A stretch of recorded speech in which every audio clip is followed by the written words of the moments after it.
Alam nyo ba mga birds na kapag usapang pang-ulam lang ay napakadaling hanapan ng paraan yan dito sa amin. At dito lang yan mga birds sa tabing dagat, parang naglalaro ka lang. Sariwa na at fresh pa ang iyong ulam.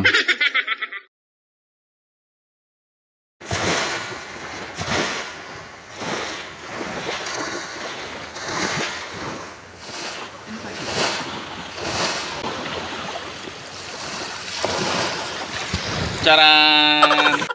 Wasdak mga birds, isang mapagpalang araw para sa ating lahat. Usapang mga pang-ulam baka mo? Tara, samahan nyo ako dito sa tabing dagat. Napakaganda ng panahon ngayon mga birds. Tamang-tama, napakagandang mag-relax at maglakad-lakad dito mga birds sa tabing dagat. At saktong-sakto naman mga birds, pagpunta namin dito ay nakita ko yung kapitbahay namin na naglalambat. Ang tawag nga pala sa panglalambat na to mga birds dito sa amin ay sangya o di kaya pangkit. Ito yung paraan ng pangingisda na kung saan ay nari yung lambat na sa mababaw lang na parte ng dagat. At tulad nitong ginagawa ko mga birds ay hinihila yung lambat papunta dito sa tabi. Tumulong na nga ako dyan mga birds dahil nagpaalam naman ako sa may-ari na kung pwede akong mag-video. At dahil pinayagan naman tayo mga birds kaya ito. Nakikita nyo ngayon mga birds. Ito na yung unang sampa ng lambat na hinihila namin papunta dito sa tabi. Sa unang hilangan namin ng lambat ay medyo kaunti lang yung huli pero pwede na rin. At kapag ganito mga birds ay pinipili lang yung medyo malalaki na mga isda at yun ang dinadala para pang ulam. At yung mga maliit mga birds ay binabalik natin sa dagat. Ang kagandahan sa ganitong uri ng panglalambat mga birds ay iba't ibang uri ng mga isda at mga limasag ang nahuhuli dito. At ang kagandahan sa ganitong uri ng pangingisda mga birds ay napakadali lang nitong gawin dahil nasa bababaw lang ito in area at hinahatak yung lambat. At para makadami ka ng huli mga birds ay kailangan mo itong ulit-ulitin hanggang sa magsawa siya sa'yo. Ay?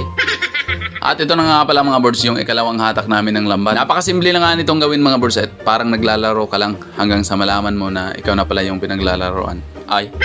At sa pagkakataong ito mga birds ay madami-dami na yung nahuli namin ng mga isda. Tingnan nyo mga birds. Iba't ibang uri ng mga isda nga ang huli namin dyan at mamimili ka lang kung alin dyan ang gusto mong ulamin. At yung mga di mo magugustuhan ay pakawalan mo na lang. Malay mo diba, magustuhan din siya ng iba. Ay.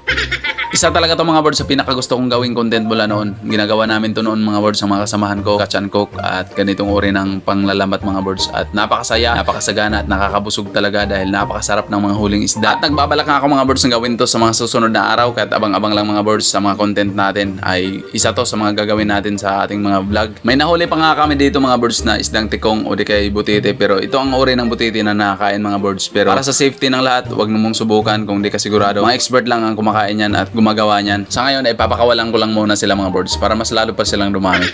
At muli na nga hinatak ng ka-birds natin dyan mga birds ang ikatlong area ng lambat. At yan, unti-unti na nga namin hinihila yung lambat mga birds papunta dito sa tabi at umaasang makakarami. Habang naghihila ka ng lambat mga birds ay huwag mong isipin na wala itong huli. Dapat isipin mong marami itong mahuhuli. Pero kung gustong gusto mo talaga na makarami ka, damihan mo sa pag-arya. Parang raffle ba? The more tickets you buy, the more chances of winning.